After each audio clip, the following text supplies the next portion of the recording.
Olá, boa noite, seja bem-vindo, bem-vinda aqui ao Portal Alvoradense, que bom ter a sua companhia com a gente. Estamos chegando com mais um programa Entrevistas. Aqui, pelo Portal Alvoradense, você pode curtir a página do portal, compartilhar essa live com seus amigos e nos grupos da cidade. A página do portal, que já somamos mais de 49 mil seguidores, curta a página do portal, siga a página do portal, para você estar sempre bem informado com o que ocorre aqui na nossa cidade. A nossa live também está no nosso perfil no Instagram, @portalvoradense, no YouTube, youtube.com/portalvoradense, e no nosso site, portalvoradense.com.br. A live está aqui no Portal Alvoradense, na página do portal no Facebook e em várias outras páginas parceiras. Também eu peço para que você compartilhe essa live nos grupos, mais uma vez, para que a gente possa alcançar o maior número de pessoas e aí ajudar a você que nos assiste a tomar uma decisão consciente sobre o seu voto. A gente está recebendo candidatos a cargos do Legislativo aqui no Portal Alvoradense e hoje a gente recebe Nato Verlang, que é candidato a deputado federal. Nato, obrigado pela presença aqui com a gente. Obrigado, Rafael, pelo espaço, pela oportunidade.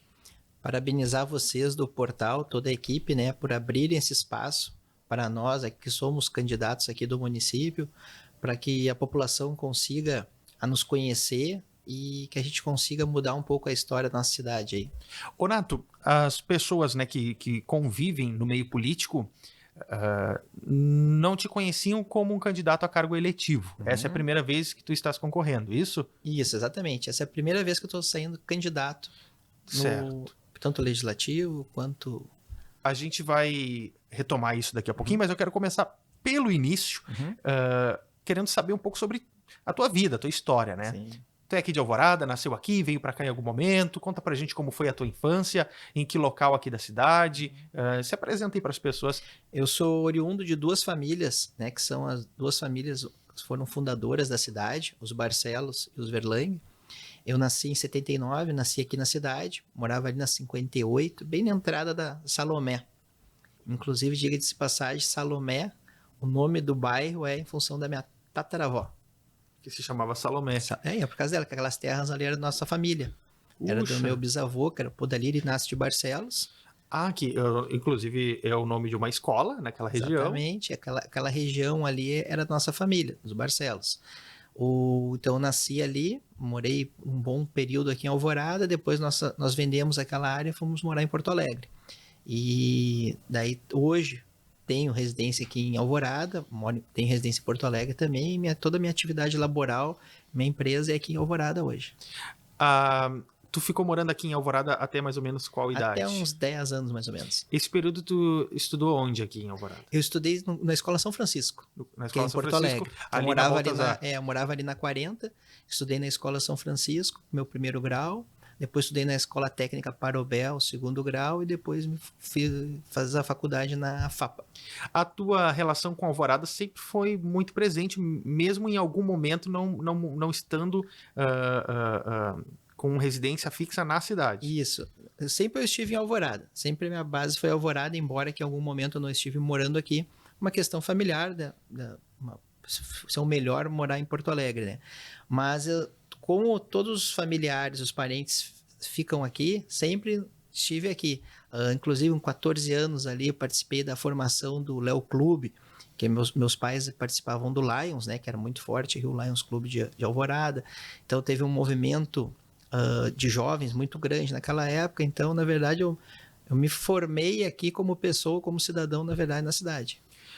E aí você começa a desenvolver um interesse pelo esporte já na tua juventude, ou antes disso tu acabou exercendo outras funções até chegar no esporte como a tua atividade profissional? Eu cheguei no esporte aproximadamente com 30 anos, né? Eu entrei para a vida profissional, também me formei, depois fui seguindo sempre na parte administrativa, com vendas, e daí eu rompi os tendões do pé jogando futebol. Tinha 30 anos mais ou menos, e daí eu fiquei 2 anos sem fazer nenhuma atividade física por conta disso. Daí tinha engordado, tava autoestima baixa, etc e tal, e um primo meu tava fazendo jiu-jitsu. Encontrei ele na rua, vi que ele tava bem fisicamente, né? Fernando, e aí, como é que tu tá? Tá bem? Ele tem mais ou menos a mesma idade que eu. Ele, cara, tu fez no jiu-jitsu. pô, que legal jiu-jitsu. Ele, cara, vamos lá fazer comigo. Não, eu tô gordo e realmente estava procurando uma atividade física, né? Não queria ir pra uma academia, puxar ferro ali, fazer musculação. Daí comecei, entrei na academia aqui em Alvorada, ali na Wagner Bueno, atrás do cartório do Big ali. Comecei a prática do jiu-jitsu, foi indo, fui pegando gosto, foi indo. E daí fui me interessando pelo esporte, consegui ganhar, comecei a entrar em campeonatos, né? Porque a academia ali ela é focada em competição. Então, daqui a um pouco me despertou também, fui um cara sempre competitivo. Comecei a competir e em 2014 eu fui campeão gaúcho. Daí, por ter sido campeão gaúcho, eu ganhei passagem aérea para ir lutar o campeonato pan-americano nos Estados Unidos de jiu-jitsu. Então, dali do dia para a noite, assim, digamos, já de forma tardia, né? Porque a gente sabe que o esporte, tu começa ali com 16, 17 anos, né? Com 20 anos tu torna profissional, mais ou menos, e com 30 às vezes tu tá encerrando. Eu fui ao contrário. Então, fui para os Estados Unidos, daí lutei o pan-americano, voltei para cá, perdi até esse campeonato lá, e cada vez fui despertando mais pelo esporte. Fui despertando meu interesse, comecei a praticar mais, a treinar. Só que cheguei num grande problema que todo mundo enfrenta, a questão financeira. Porque eu tenho que trabalhar, eu tenho que me manter, né, minhas despesas normais, e ainda tenho que ter os gastos com a academia, com a alimentação, com nutricionista, se eu quiser ser um atleta de ponta, e mais com os equipamentos, né, kimono, etc e tal, para poder treinar. E estava começando a ficar inviável aquilo ali. Mesmo que 99% dos atletas ocorrem. E eu, pelo meu conhecimento administrativo e a minha formação, eu comecei a estudar de que forma que eu poderia achar para conseguir me financiar, né? Então eu conheci a Lei de Incentivo ao Esporte. Estudei, existem três, a municipal, a estadual e a federal. Então eu comecei a estudar essas leis e consegui apresentar um projeto na lei municipal, em Porto Alegre, porque em Alvorada essa lei ela não funciona. Ela até foi votada e ela foi aprovada, porém nunca foi executada. Ninguém sabe executar ela. Então eu consegui fazer a execução de um projeto e fui bem sucedido, e ali eu comecei a fazer outros projetos. Daí eu comecei a utilizar a lei estadual de incentivo ao esporte, e por diante disso aí eu consegui, para ser mais breve, assim, eu consegui sair desde campeão gaúcho a me tornar até campeão mundial. Passei por mais de 25 países, treinando, competindo, dando seminário, fazendo seminário. Então me abriu a cabeça muito. Então eu fiquei mais ou menos uns 10 anos aí nesse mundo aí do esporte, sempre na parte competitiva. Em algum momento, então, nessa tua caminhada, decidiu que o esporte seria a tua vocação, né? Exatamente. Para exercer e viver daquilo. Uhum. Então, é através da construção das leis de incentivo ao esporte que você consegue construir um projeto, né, e viver daquilo. Isso. Então, você vai disputar competições, mas já nesse momento surge a ideia de construir também projetos sociais que atendessem a jovens e novos talentos que pudessem surgir eventualmente justamente dentro dessa corrente de esporte voltada para o jiu-jitsu? Sim, o que acontece? Quando tu tá em período de competição, que ali se foram ali mais ou menos 8, 9 anos, tu fica muito, assim, tem que treinar muito, treina aproximadamente época de competição 4 horas por dia, mais alimentação, tu tem que descansar, e tem que trabalhar também, porque também eu não parei de trabalhar. Então eu fiquei muito focado em conseguir atingir o meu ponto máximo, que é ser campeão mundial. E não é fácil conseguir fazer isso. Então, de toda essa minha trajetória de viagens, uma coisa que me chamou muito a atenção hoje, nos Emirados Árabes, eu já tive a oportunidade de lutar 8 vezes lá. Então, lá hoje, é uma das mãos de obras que o Brasil mais exporta, são professores de jiu-jitsu. O Emirados Árabes tem mais de aproximadamente 700, 800 professores hoje dando aula lá de jiu-jitsu, porque é obrigatório todas as escolas, e tanto o Exército, a Aeronáutica e a Marinha são obrigados, todos os militares, a terem jiu-jitsu. Não é facultativo, é obrigatório. E aquilo ali me chamou a atenção. E muitos times de futebol lá, a maioria dos times hoje tem sua equipe de jiu-jitsu. É o esporte nacional. Então foi instituído, tanto é que o Campeonato Mundial é lá. E aquilo ali me chamou a atenção, porque eu tive oportunidade de ir várias vezes para lá e me chamou a atenção. Eu quis conhecer, saber mais como que funciona, e realmente, hoje o governo lá que banca todo esse aparato todo, técnico, e 95% acho que são professores que são brasileiros, e eu nesse vai e vem, rodando, eu disse, cara, nós podemos fazer isso aí no Brasil, por que não? Qual que impacta? A questão financeira. Hoje teria que ter uma empresa para bancar isso, que é muito difícil, ou teria que, alguma outra forma. Então, eu, diante de conhecer as leis de incentivo ao esporte, o que eu fiz? Vou unir o útil ao agradável. Eu conheço o formato, que é o projeto que é nos Emirados Árabes, e eu sei como captar esse dinheiro através das leis de incentivo. E as leis de incentivo, para quem não sabe, tem muito dinheiro hoje.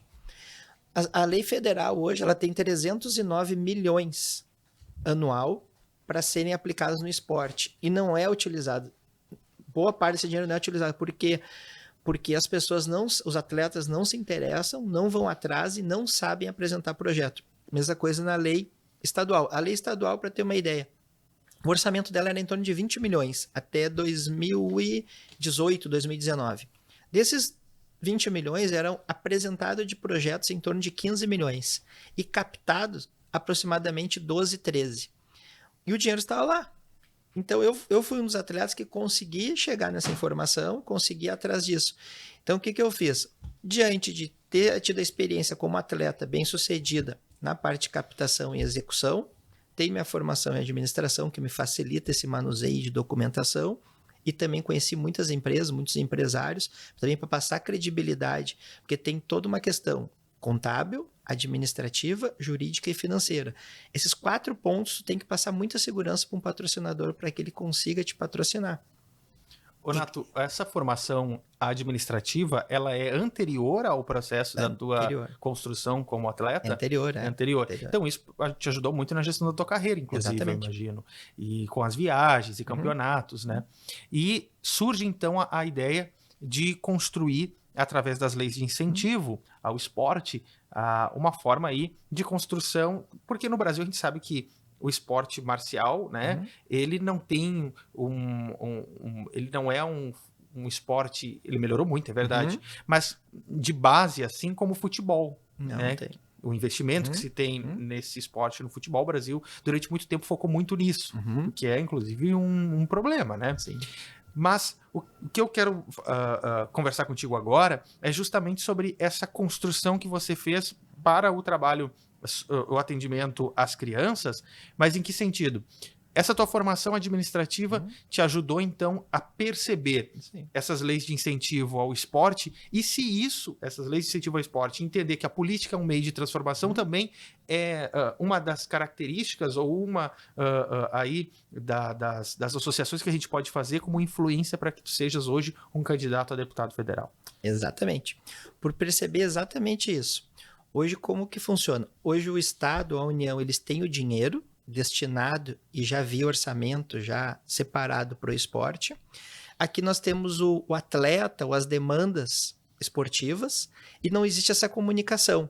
O atleta ele não sabe onde buscar o dinheiro e o Estado, por si só, o que acontece? Ele tem o dinheiro, ele não faz treinamento nem capacitação para atletas para buscarem aquele dinheiro. Então, tipo assim, quem conseguir pega, quem conseguir vai lá. Então, o que eu vejo? Eu vejo, até porque eu circular no meio de muitos atletas, muitos colegas meus pedem, poxa, Nato, me ajuda a fazer projeto, eu ajudei diversos colegas a fazer. Faço ali o feijãozinho com arroz, cara, o esqueleto do projeto é esse aqui, tu só tem que botar quais são as tuas necessidades, e para qualquer, não só partes marciais, mas para qualquer área. Então, na verdade, o que eu acho que é uma coisa que me chamou muita atenção e que foi que eu fui convidado para vir para a política exatamente por isso. Por esse meu conhecimento de fazer uma atividade, entre aspas, pública, que o Estado deveria fazer, ou entes políticos fazerem isso, e não fazem. Eu estou jogando o dinheiro que é do Estado, jogando não, essa palavra não seria, eu estou apresentando o dinheiro do Estado para pessoas que realmente necessitam. Eu estou fazendo esse link de forma como atleta, não como político. Então, se eu tiver um cargo político e tiver uma estrutura, um amparato muito maior, nossa, eu vou conseguir atender muito mais pessoas. E isso que as pessoas me dizem, poxa, tu já faz um trabalho sem ser político, que um político deveria de fazer. E voltando um pouco ali, então, quando eu percebi que era possível, como atleta, pegar esse patrocínio e jogar na minha carreira e conseguiu dar certo, eu pensei, pô, vou multiplicar isso. E então tinha várias demandas, vários amigos me pediam, pô, projeto social. Eu fiz um projeto que hoje na Arena do Grêmio lá contempla 80 crianças. 80 crianças de alto grau de vulnerabilidade daquela comunidade ali. E ao mesmo tempo me foi solicitado para fazer um projeto aqui em Alvorada. O Humano, que é da Automa Safety, que é um conhecido, todo mundo conhece ele aí. Ele me pediu, Nato, me chamou, né, meu amigo de infância. Nato, seguinte, o Clube União, tu consegue ajudar eles de alguma forma? Tu é atleta, coisa e tal? Não, cara, consigo ajudar da seguinte forma, escrevo um projeto, que é o meu conhecimento, não custa nada, apresento, e se esse projeto for aprovado, a gente executa, vai atrás de empresas do município para conseguir a captação. Isso aí foi em setembro e outubro do ano passado. Escrevi esse projeto, foi aprovado em fevereiro, junto com o do Grêmio, os dois foram aprovados na mesma janela ali de operação. E quando eu cheguei com esse projeto aprovado aqui para a cidade, né, sentei junto com o presidente Sandro ali também, que foi extremamente receptivo, e disse, cara, que bom que alguém está trazendo alguma coisa para movimentar. Então eu trouxe recursos do estado para dentro do município que poucas pessoas sabem, e muitas pessoas aqui, eu bati na porta, algumas empresas que fossem o patrocinador desse projeto, não tive êxito aqui, eu consegui através dos meus contatos, através do meu conhecimento e do meu network de empresas que já patrocinam outros projetos nossos que eu já fiz, e meus também em particular, eu trouxe de fora de Porto Alegre e uma de Canoas para patrocinar o projeto aqui no União. Então no União hoje nós temos 40 crianças que são atendidas através desse mesmo projeto, e ali nós fizemos um outro projeto dentro desse mesmo. Nós colocamos aula de defesa pessoal feminina. São aulas para mulheres, que algumas tiveram agressão doméstica, que a gente tem um índice muito alto, não só no município, como em todo o estado. Tem para mães de alguns alunos ali que estão tem na aula, e é completamente gratuito, e nós estamos divulgando e está tendo um tremendo sucesso. Então, um projeto é uma coisa que pode ser muito maior, né, muito mais grandiosa, mas eu só estou mostrando para vocês um pequeno exemplo como pode ser feito se a gente tiver uma sinergia de comunidade, empresários, atletas, políticos. Se todo mundo falar a mesma língua e todo mundo se ajudar, nós conseguimos multiplicar. E daí, tão logo esse projeto entrar em execução, muitas pessoas começaram a me procurar, não só da cidade, mas de outras cidades também. Então, só para vocês terem ideia, hoje no município, a janela do ProEsport ela é 2 vezes por ano, em julho e janeiro. Agora, em julho, que fechou dia 31, nós apresentamos aproximadamente mais 5 projetos para o município. Um lá para o Arecuja, que é um time de futebol lá do Algarve. Ali dentro do União também um projeto de taekwondo, um projeto de balé para a Escola Cecília Meirelles, mais um outro projeto de karatê lá para o Algarve, lá dentro da Igreja Aba, e mais outros aí, que esse é só o começo que nós estamos fazendo. Lá no Cecília Meirelles é uma escola em que a diretora é a Priscila, Isso, a Priscila, né? Um beijo para a professora Priscila. Baita trabalho que ela faz lá. Ótimo trabalho, tem um carinho grande por ela. E a gente agora, retomando aqui esse nosso processo, porque eu gosto que a gente vá pegando um contexto assim histórico, né? Para as pessoas irem conhecendo quem é o Nato. E, Nato, você falou há pouco que quando procurou alguns empresários na cidade, não houve uma adesão, né, aos projetos. Aí eu lembrei de um amigo que foi a São Paulo, ele foi apresentar um projeto de mídia, né, e ele falou assim, a diferença clara, nítida entre o empresariado gaúcho e aquele empresariado lá de São Paulo é o seguinte: quando você chega e apresenta um projeto aqui para um empresário gaúcho, ele diz, alguém já fez isso? Não, ninguém fez, esse será o primeiro. Ah, não, então vou esperar alguém fazer. E em São Paulo eles dizem, alguém já fez isso? Não, ninguém fez. Não, então eu quero fazer, quero ser o primeiro. Quero ser o case. Exatamente. Então essa diferença de visão ela é muito importante, é fundamental, porque se espera um sucesso, um êxito, para que depois haja um investimento que não é o caminho certo, né? Então, eu acho que o desafio para quem inicia, sobretudo um projeto que tem um cunho social e que precisa de apoio, no Rio Grande do Sul, talvez seja mais difícil que em outros lugares. Ainda mais se comparado ao centro do país, né? Rio de Janeiro, São Paulo, enfim. Mas quando tu começas, então, a ganhar vários títulos aí nas disputas em que você acaba indo, né, se colocando, seja aqui no Rio Grande do Sul, no Brasil, ou fora do Brasil, já disse aqui que visitou vários outros países, surge, então, um nome do Nato em vários lugares. Houveram convites para a política em outros momentos, que não agora exatamente? Sim, eu fui convidado há 2 anos atrás para ser candidato a vereador, mas não me apeteceu, assim, não era o momento que eu estava disposto aí, tinha outros projetos ainda na minha vida, né? E agora, nesse pleito eleitoral, eu recebi 3 convites de 3 partidos distintos. Então, poxa, estou recebendo de 3 partidos, pessoas que não se conhecem, me convidaram pelo mesmo motivo, por ver esse potencial político, até pelo... Eu não sou exatamente... Umas pessoas, tá, mas tu não é político e tu vai para a política. É realmente por isso que eu recebi esse convite. Eu sou uma pessoa que não tenho rejeição, o esporte é uma bandeira muito forte, né? Então, por isso que nesse pleito aqui eu consegui também entregar para a sociedade, através desses projetos sociais, o que eu recebi dela. Então, acho que o momento é agora, estou preparado para isso e por isso eu tomei a decisão de aceitar esse convite. Nato, hoje, quais são as tuas atividades do esporte? Já falou aqui, mas dá para dar uma retomada. E essa tua ligação, o público que nos assiste, a grande maioria é de Alvorada. Então, qual é essa tua ligação direta com Alvorada hoje nas atividades em que vocês realizam no União e uma atividade voltada para o público feminino aqui? Acabou de falar. Então, gostaria que tu retomasse um pouco mais isso para que as pessoas tenham um entendimento dessa tua conexão direta com a cidade, que não parou em nenhum momento e que tu trouxe algo que é uma vocação tua, um talento do esporte para conseguir ajudar outras pessoas, ainda mais na nossa cidade, que a gente sabe que tem muitas dificuldades e muitos jovens aí que, através do esporte, encontram uma mudança importante de vida. Exatamente. O esporte, para mim, é uma ferramenta de transformação social muito grande, muito forte. Então, hoje, o que eu consegui já trazer para Alvorada? Esse pequeno projeto, que dá para ser muito maior, muito mais grandioso, e eu já tenho esses outros 6 projetos já apresentados. Nós vamos atender, a partir de janeiro, aproximadamente 300 a 400 crianças aqui dentro da cidade. E o que tem que ser feito aqui para aquela questão anterior, às vezes tu falou da questão dos patrocínios das empresas. Eu até não culpo os empresários locais por não quererem patrocinar, até por uma desconfiança. Eu creio que, na verdade, é por falta de conhecimento. Então, a sociedade alvoradense, ela precisa ter treinamento e capacitação e ter informação sobre essas leis de incentivo. E não estou falando do esporte porque é a minha área, mas existe da cultura, existem muitas outras. Tem para o idoso, tem para a criança, tem várias fontes de captação para que a gente consiga transformar. Então, essa minha ligação com a Alvorada, cara, eu nasci aqui, sou da cidade, conheço muita gente, minha história de vida está aqui. Então, eu até relutei e eu cheguei até um momento até desistir de trazer esse projeto para cá, quando eu tive um monte de porta fechada. Eu estou conseguindo trazer.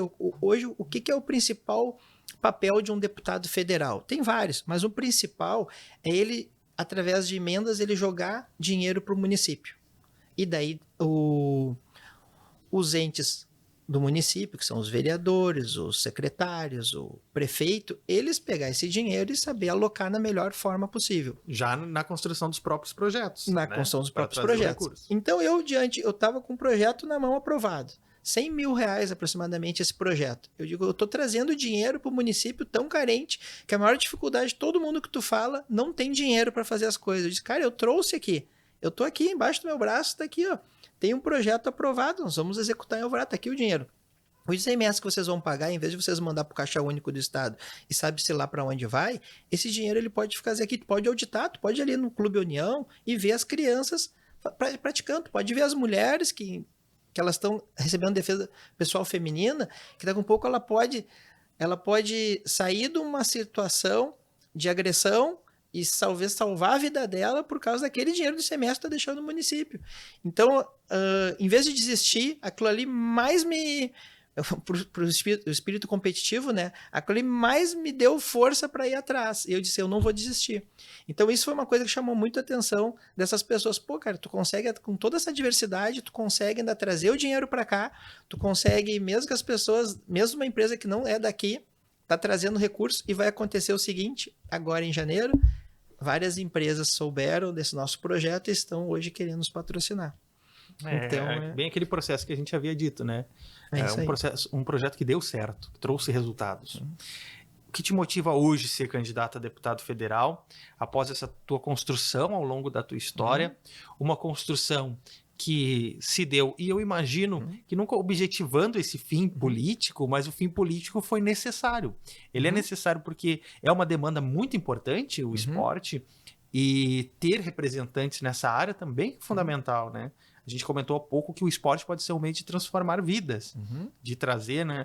Ainda mais o jiu-jitsu, que é um esporte tão disciplinado, a importância do...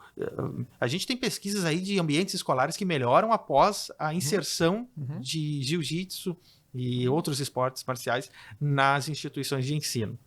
Enfim, houve um convite por parte do União Brasil para que tu te colocasse aí à disposição da população como candidato a deputado federal.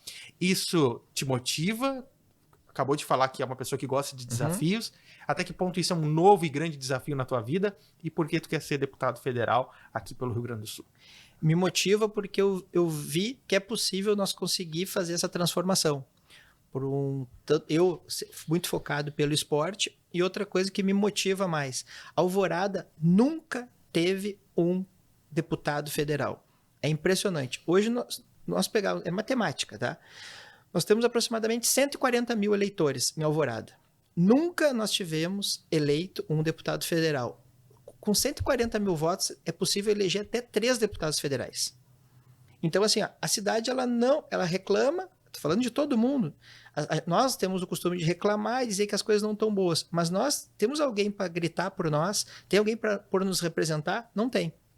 Então, se eu já estou conseguindo fazer alguma coisa pela cidade, sem ser um político, sem ter esse poder da caneta, e quem realmente ele consegue... Como é que uma cidade ela vai se desenvolver? Através de recursos. Ela pode gerar através das empresas, que são os impostos, ou ela tem que vir recurso de fora para ser investido, e esse investimento ele retorna como imposto através das empresas que vão gerando emprego e renda. Se nós não tivermos hoje um representante na cidade que mande esse recurso para cá, que ele seja implementado, que vá trabalhar, que vai ser implementado uma escola, uma rodovia, o nosso distrito industrial ali que seja desenvolvido com infraestrutura, nós vamos ser sempre refém de outras cidades. Você vai ver Cachoeirinha tem 3, 4 candidatos ali fortíssimos a deputado federal. Gravataí é a mesma coisa, eles vêm aqui, roubam o nosso voto, a gente vota neles e depois não vem o recurso, eles não voltam aqui para entregar nada para nós. E se nós fizermos uma leitura na eleição passada, os 3 primeiros candidatos que foram mais votados, 2 deles nem vão concorrer mais. Um que fez 6 mil votos, que eu acho que eu vejo ele só há 4 anos, ele passa aqui pela cidade, vem aqui, pega o nosso voto e não volta, e nem manda emenda, nem recurso. Um deles hoje é candidato a governador, que também não... Então, assim, nós não temos representatividade. Então, eu diante disso, fazendo essa leitura matemática, até por ser na área administrativa, que nós não temos representatividade nenhuma, e eu vendo que é possível nós trazer recurso para cá, por que não nós mobilizarmos e termos um representante? Nós estamos sendo roubados, nós estamos deixando ser roubado o nosso voto. Nós estamos entregando para pessoas de fora, enquanto que é para ficar aqui dentro. É simples. Nato, a gente está já se encaminhando para o final da nossa conversa e eu gostaria que tu agora me enviasse uma mensagem para as pessoas que estão nos assistindo, alguma coisa que talvez tu quisesse tocar aqui e a gente acabou não tocando, pode falar, e que tu falasse para as pessoas, né, por que votar no Nato, por que acreditar na tua proposta, na tua ideia, naquilo que tu está trazendo de novo aí. Primeira vez candidato, é uma novidade. A gente sabe dos desafios quando uma pessoa concorre pela primeira vez, ainda mais numa eleição tão polarizada, sobretudo a nível nacional, mas ainda assim, quando se tem a máquina pública na mão, a gente sabe dos desafios que se faz a quem está começando. Então, sinta-se à vontade para retomar alguma coisa que talvez tu queira falar e a gente não comentou, e pedir aí o apoio das pessoas que estão nos acompanhando. Você pode olhar para essa câmera aqui. Então, assim, eu peço apoio que é através do voto, né, de todos os moradores e eleitores de Alvorada, porque eu estou dizendo para vocês que é possível, nós temos que ter um representante, e não só por eu estar indo a primeira vez hoje a candidato nessa eleição, isso que me torna incapaz de ser um gestor público. Bem pelo contrário, eu fui sempre, desde os meus 16 anos eu sou gestor, né? Tenho capacidade, tenho conhecimento, tenho técnica administrativa para isso e já provei, tanto é que esses projetos hoje que eu desenvolvo, eles são reais, não é assim, se eu me eleger, vou fazer, bem pelo contrário, eu já faço, isso que me trouxe para a política, ele me trouxe um caminho inverso ao que normalmente os políticos fazem. Eles vão para a política dizendo que vão fazer, eu não, eu fiz e por conta disso que eu fui convidado e tenho certeza que eu tenho capacidade para dar conta do recado e estarei aqui na Alvorada, se eleito for, meu gabinete será aqui dentro da cidade e vocês vão poder ter onde bater e ter onde cobrar. Nato, eu quero agradecer a tua participação conosco aqui no Portal Alvoradense. Foi um prazer ter recebido você. Dizer que as portas do portal estão abertas, que a gente deseja êxito na tua caminhada, sucesso, que essa tua proposta ela siga firme, porque tenho certeza que é fundamental na vida de muitas pessoas, talvez de muitos jovens que participam dos teus projetos, é o que está fazendo hoje sentido na vida deles. Então, parabéns pelo teu projeto, pela tua iniciativa, pelo cidadão que tu és e tomara que tu tenha êxito na tua caminhada. Muito obrigado, viu? Eu que agradeço a oportunidade e o espaço. Para você que nos acompanhou até agora, muito obrigado pela sua companhia. A gente retorna no próximo programa. Valeu por estar com a gente até agora. E não deixa de curtir a página do Portal Alvoradense. Obrigado às páginas parceiras que estão conosco. Fique bem, uma boa noite. Tchau, tchau.